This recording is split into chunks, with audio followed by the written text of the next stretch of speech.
how to jet your Harley Sportster without removing the carburetor. I'm not even going to remove my TC Bros air cleaner. If you've got the stock air cleaner, you may have to, at the very least, remove the outside cover and the filter element. So I think you'll be able to see this, but here's our front left Phillips head. What I've got here is a PH2 Phillips head bit, and as you can see, it's pretty short. It needs to be around 2 inches long, so I found a 1/4 inch driver that is like an Allen head on the back. But you can buy these bits roughly 2 inches long. Some of them will be Phillips head on one end, flat head on the other. One of those would work. It kind of comes with a cheap cordless drill. Anyways, you can get up underneath, and then that lets you keep a finger underneath to put pressure straight up. Get a crescent wrench, and you can come in here and break it free. Now, some people have a very short Phillips head. The one I have, the handle is too fat to get to the back one. That's where it's really important. The front two, pretty easy to get to, but with this method, you can actually reach the back ones pretty easily. It takes more finesse to get the Phillips head bit started back there than it does to, hope you can see this, to then come in and break it free. So do that on all 4 corners. Be able to drop the bowl. It goes without saying you should have drained the float bowl first, which I have already done. And if you can find yourself about a 2 inch long bit and a crescent wrench, that'll allow you to break them free as long as they haven't been pre-stripped out, from a previous owner. You normally pay extra for that kind of stuff, but if they haven't already been stripped out or anything, then lucky you should be able to break them free like I was able to here. Alright, once you get the float bowl off, this is what you'll be looking at. You've got main jet here in the bottom. You've got pilot jet up in this blind hole. So from here, if you don't have a flat head that'll allow you to get the main jet out, you can just put a small crescent wrench on the hex here, which I've already done and broke it loose. You can pull the main jet, which for this bike should be a 160 stock. And it is 160 on the bottom. You can then use your crescent wrench and a normal size flathead, now that you've got it out of the bike, remove that jet from this housing, and then you can install the new jet, get it good and tight, and then reinstall this housing, sleeve, whatever you want to call it. And then we'll move on to the pilot jet. All right, here we are working in the floor. We've got brand new main jet. I don't know if you can see it there. Pick it up, focus. It's 170. So getting rid of the 160, installing 170. The bike has aftermarket like Screaming Eagle slip-ons, and most recently the TC Brothers air cleaner. It's the whole reason we're doing this whole rejet. Shameless plug. Bought my jets from Harley just because it was convenient, not because they were cheaper. Everybody knows that. So then, that's what I'm talking about. Once you can get a crescent wrench on that hex,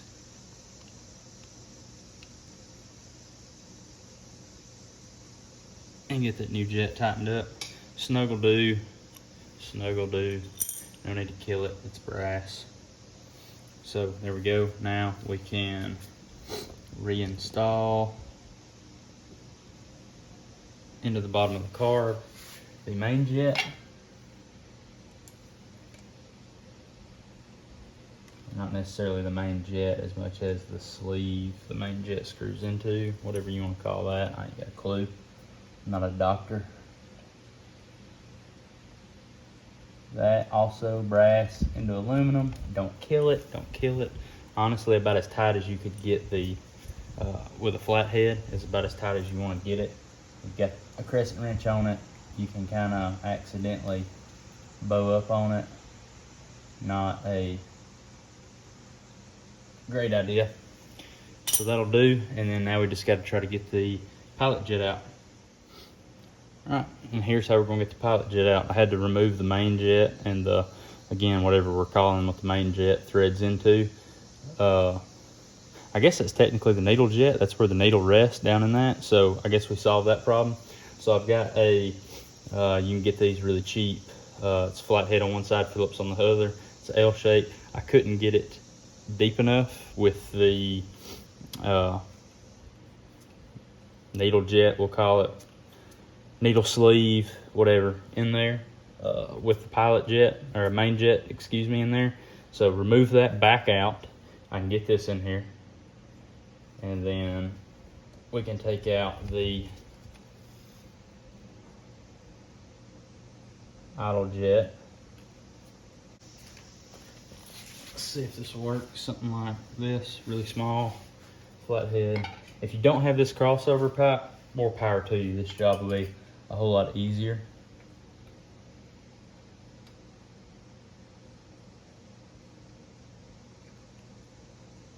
I think that's got it.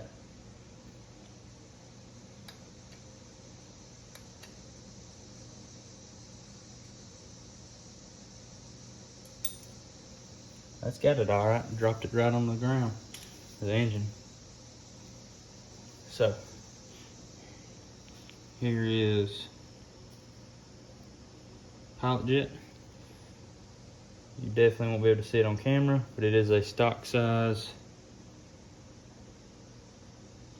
42, focus 42. Once again, keeping with the theme, genuine Harley Davidson parts.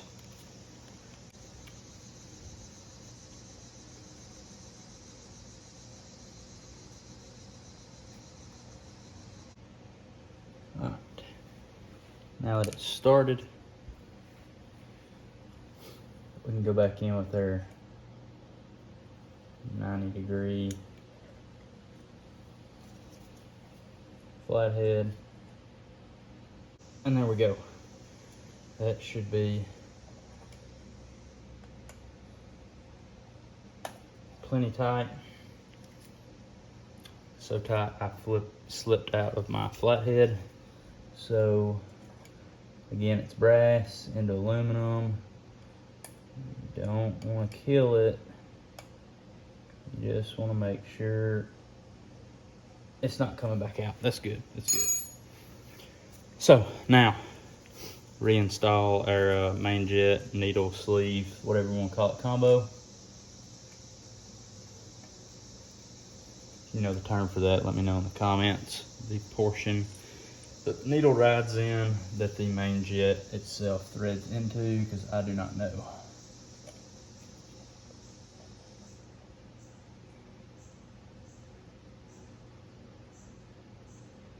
All right, tighten down. Now we can reinstall the float bowl. Sorry, you're gonna be looking at the back of my head. When you reinstall the float bowl, I don't know if you can see it, but there is a, hang on, let me find it. Okay, I ditched the tripod mount. There's a rod here, a sleeve, if you will, hollow tube. You have to be very careful with that. That fits into this hole that is for your accelerator pump. I missed that when I reinstalled the bowl momentarily, just a moment ago. So make sure that that rod goes back in here, because you can install the bowl and miss it. So we'll get that right this time, then we'll button this job up. Rod for the accelerator pumps in, everything else is aligned. Don't force it. That accelerator pump rod combined with the other stuff that's got to slide up in there, can get it in a bit of a bind. Do not force it, just wiggle it. It will go freely all the way to the gasket, or to the O-ring, I promise. Just got to hold your tongue right. Maybe go to church on Sunday. It will slide up freely, I promise. So we're positive we tightened our pilot jet. That was the one we used the L-shaped flathead on. We're positive we tightened the main jet into the brass sleeve, whatever we're calling that, and then we're positive we tightened that up. We are 100% certain that our accelerator pump rod is inserted correctly.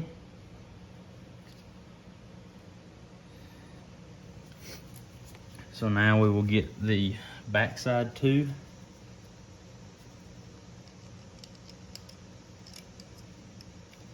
Carburetor bowl screws in.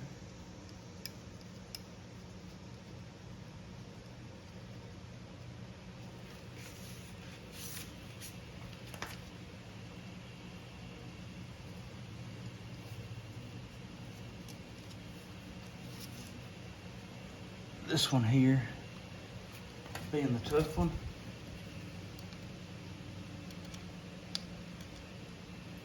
You've got fat fingers anyway. Alright, once we get them all started, we really don't have to run them up by hand.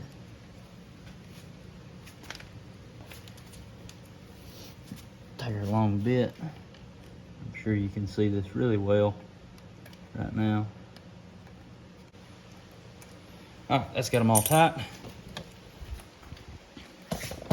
I do believe we are going to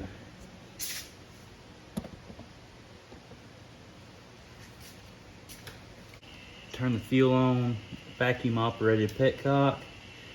So we shouldn't be getting any fuel right now. Shouldn't. Turn the key on. No choke, just gonna bump the starter and see if it'll suck a little fuel in there.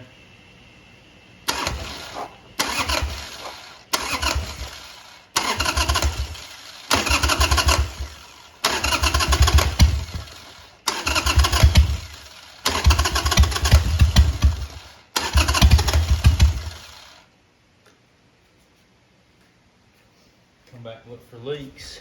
I know I'm assuming I'm jetted way more properly now, because beforehand, cold, hadn't run in a couple days, this thing, you could hit the starter all day with no choke and you would not get a single fire. No fuel anywhere. Perfect. Go ahead and pull the choke, fire it up.